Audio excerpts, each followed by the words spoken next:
Thank you. First time I'm chairing for Senator Scott, who has had to step out momentarily. Very used to the Judiciary Committee. So thank you so much for being here, and for everyone else who's paying attention to this incredibly important issue. In Florida, as you know, we are home to many seniors.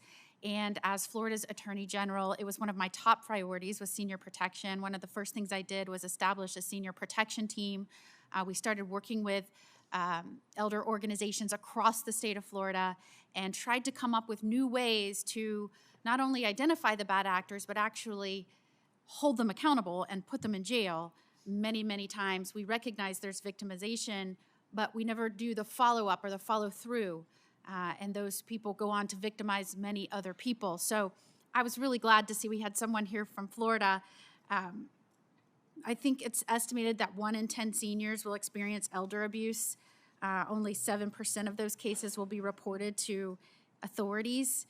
We were always encouraging those that were victimized to speak out, report it, don't be embarrassed, because the types of crimes seniors are falling for and the scams and fraud and the victimization, it really is happening to everyone.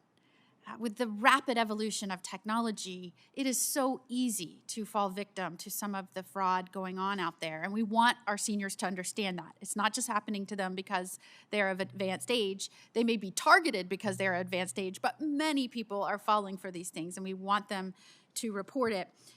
So as Attorney General, I realized that there were many seniors being victimized, especially on the financial front. And they may not while it was a lot of money to them, it might not reach the level where a federal agent might come in and investigate. And so oftentimes, because of the smaller dollar, these things were just let go, and they would try and address the senior that was victimized, but that was never followed up. So we understood that if these smaller dollar cases were going to start being pieced together to show that they were larger cases, we had to develop a team of experts within the state. And that included statewide law enforcement, and then in conjunction with local law enforcement, whether that be a sheriff's office or a police department. And it really was kind of the first of its kind, a blueprint for the nation, where we had this statewide expert team. We started a cyber fraud team. We were able to freeze assets, millions of dollars in assets that would have gone into cryptocurrency, never heard from again. Really were able to recover for some of these seniors and hold accountable some of these bad actors. And the key is really pulling together a state team, making sure they're educated in the new technology and the schemes, and keeping that team together. And I was really excited to hear from Mr. Bunn how you recognize that. It's not always about throwing more money at a situation. Sometimes it's about systematically pulling together the right team and making sure we're using existing laws and existing resources. So I want to turn to you first, Ms. Murado. Welcome. So glad you're here from Florida. And I know you work, I am the daughter of someone who dedicated their entire professional career to helping vulnerable seniors. So maybe I come by it naturally or listening to it at the table growing up. But in what way do you think we can better connect victims that might experience fraud due to technology and those organizations like yours that is interfacing with them and law enforcement? Specifically, some of these specialized task forces that can help and piece together the puzzle and develop these larger cases. So just to make sure I got the question correctly, it's how to better connect organizations with law enforcement and agencies to combat the abuse that's happening, correct? Correct. So I think definitely it's a lot of outreach, not just to the older adult population, but internally within amongst organizations. You know, all of us here testifying, but also being able to communicate and coordinate those multidisciplinary teams so that we can reach those individuals and to have a process that truly can reach the clients that we're trying to reach. As Mr. Bunn mentioned, those multi-disciplinary task forces, but they need to be able to have designated, like, who's in charge of what. so that we're not overstepping on each other's toes, but really collaboration and outreach to the older adults. And what better outreach than with agencies that have already built that trust, such as area agencies on aging, AARP, our lead agencies that are on the front lines in the homes with seniors, making sure that they're providing that information with them. Area agencies on aging really are kind of a catch-all front lines interface with some of our seniors. So thank you for what you do. And Thank you. Mr. Bunn, I'll turn it to you.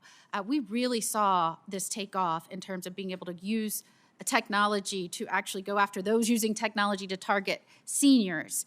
And one of the things that we really struggled with finding talented folks in the cyber world to come and work for law enforcement and then interface with the feds. I'm glad to hear you have a task force that you're working with. How do we take that kind of model so that we're getting those smaller dollar cases and, in fact, building up the larger cases across states? Are you able to do that with your organization? How do we take the Florida model and make sure that's working in all 50 states? Sure, I appreciate the question. So I think building off what my colleague said, there is an educational component to it and sharing what is working in jurisdictions and how that can be scaled up to large jurisdictions, scaled down to more rural jurisdictions, which I think is also critically important to make sure that we're not doing a one-size-fits-all approach. As you heard, just in like the San Diego model, for example, there are countless agencies that are involved in that. Fusion centers are not often thought about, quite frankly, as an information sharing tool for a wide range of cases. You spoke about specialized training and the use of technology.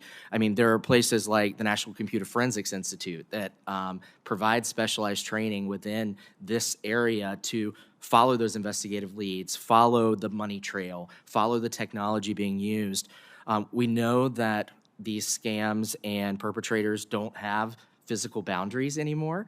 The virtual world is where a lot is occurring.